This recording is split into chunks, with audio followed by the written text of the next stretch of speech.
The complete work of Swami Vivekananda, Video 5. All science is bound to come to this conclusion in the long run. Manifestation and not creation is the word of science today, and the Hindu is only glad that what he has been cherishing in his bosom for ages is going to be taught in more forcible language, and with further light from the latest conclusions of science. Descend we now from the aspirations of philosophy to the religion of the ignorant. At the very outset, I may tell you that there is no polytheism in India. In every temple, if one stands by and listens, one will find the worshippers applying all the attributes of God, including omnipresence, to the images. It is not polytheism, nor would the name henotheism explain the situation. The rose called by any other name would smell less sweet. Names are not explanations. I remember as a boy hearing a Christian missionary preach to a crowd in India. Among other sweet things he was telling them was that if he gave a blow to their idol with his stick, what could it do? One of his hearers sharply answered, "If I abuse your God, what can he do?" "You would be punished," said the preacher, "when you die. So my idol will punish you when you die," said the Hindu. The tree is known by its fruits. When I have seen amongst them that are called idolaters, men, the like of whom in morality and spirituality and love I have never seen anywhere, I stop and ask myself, can sin beget holiness? Superstition is a great enemy of man, but bigotry is worse. Why does a Christian go to church? Why is the cross holy? Why is the face turned toward the sky in prayer? Why are there so many images in Catholic Church? Why are there so many images in the minds of Protestants when they pray? My brethren, we can no more think about anything without a mental image than we can live without breathing. By the law of association, the material image calls up the mental idea and vice versa. This is why the Hindu uses an external symbol when he worships. He will tell you it helps to keep his mind fixed on the being to whom he prays. He knows as well as you do that the image is not God, is not omnipresent. After all, how much does omnipresent mean to almost the whole world? It stands merely as a word, a symbol. Has God superficial area? If not, when we repeat that word omnipresent, we think of the extended sky or of space, that is all. As we find that somehow or other, by the laws of our mental constitution, we have to associate our ideas of infinity with the image of the blue sky or of the sea, so we naturally connect our idea of holiness with the image of a church, a mosque, or a cross. The Hindus have associated the idea of holiness, purity, truth, omnipresence, and such other ideas with different images and forms. But with this difference, that while some people devote their whole lives to their idol of a church and never rise higher, because with them religion means an intellectual assent to certain doctrines and doing good to their fellows. The whole religion of the Hindu is centered in realization. Man is to become divine by realizing the divine. Idols or temples or churches or books are only the supports, the helps of his spiritual childhood. But on and on he must progress. He must not stop anywhere. External worship, material worship, say the scriptures, is the lowest stage, struggling to rise high. Mental prayer is the next stage. But the highest stage is when the Lord has been realized. Mark the same earnest man who is kneeling before the idol tells you,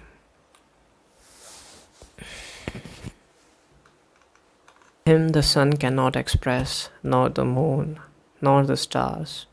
The lightning cannot express him, nor what we speak of as fire. Through him they shine. But he doesn't abuse anyone's idol or call its worship sin. He recognizes in it a necessary stage of life. The child is father of the man. Would it be right for an old man to say that childhood is a sin or youth a sin? If a man can realize his divine nature with the help of an image, would it be right to call that a sin? Nor even when he has passed that stage should he call it an error.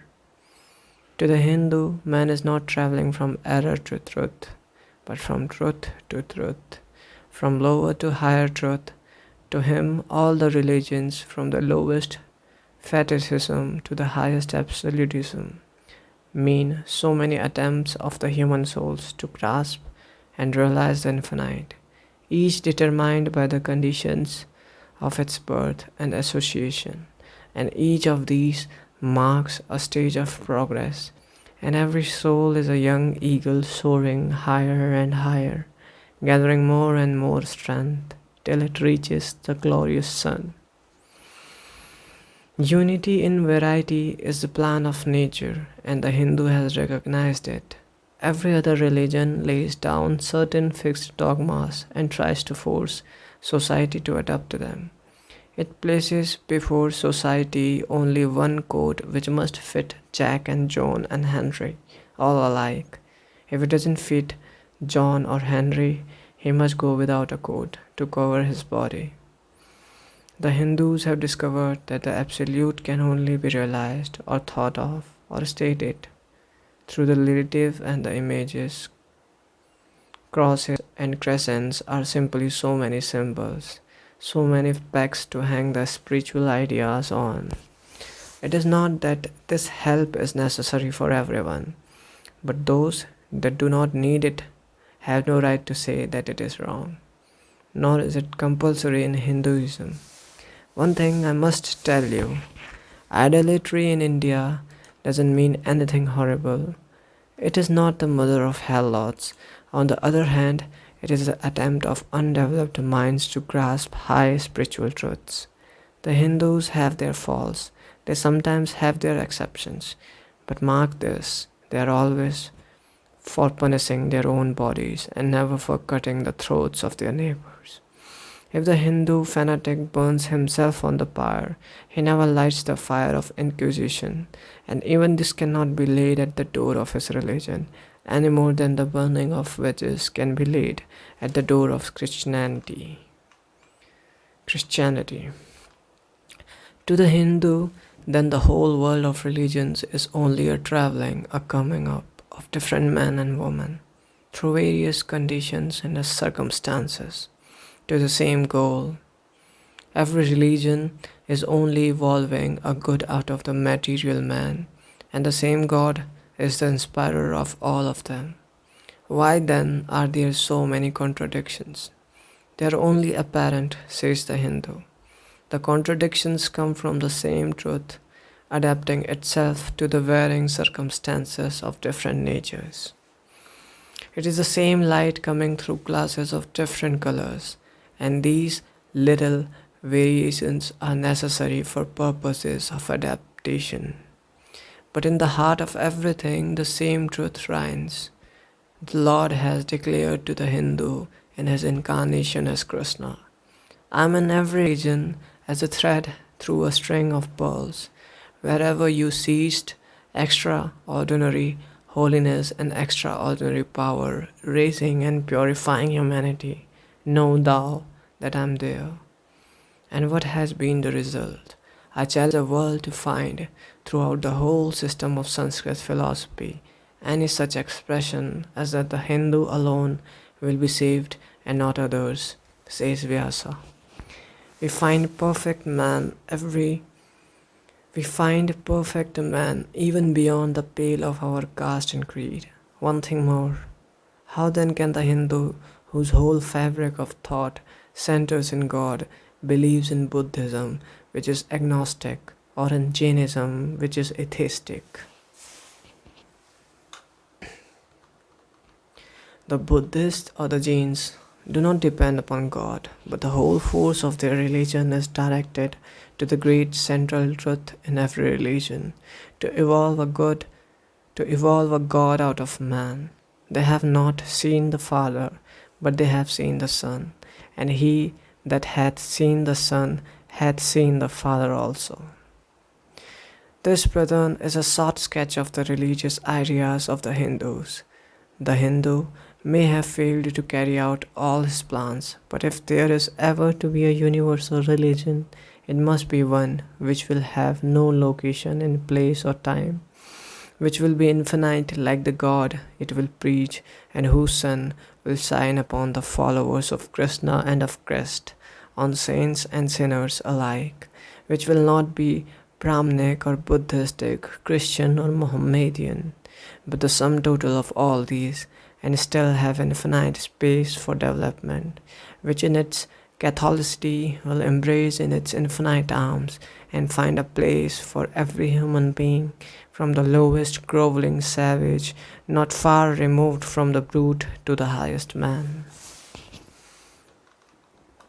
towering by the virtues of his head and heart almost above humanity, making society stand in awe of him and doubt his human nature. It will be a religion which will have no place for persecution or intolerance in its polity, which will recognize divinity in every man and woman, and whose whole scope, whose whole force will be created in aiding humanity to realize its own true divine nature.